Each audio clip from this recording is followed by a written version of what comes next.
Hey guys, if your Logitech G733 is not turning on, then watch this video until the end to find easy and quick solutions for your problem. Here I have created this table to help you with the simple steps that you can follow to solve your problem. So let's start. Number 1. Verify physical connections.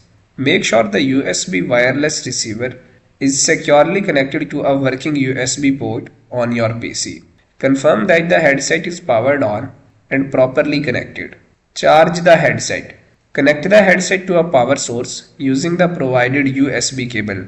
Let the headset charge for at least 30 minutes before attempting to turn it on. Reset the headset.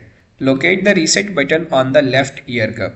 You can use a small pin to press and hold the reset button for a few seconds.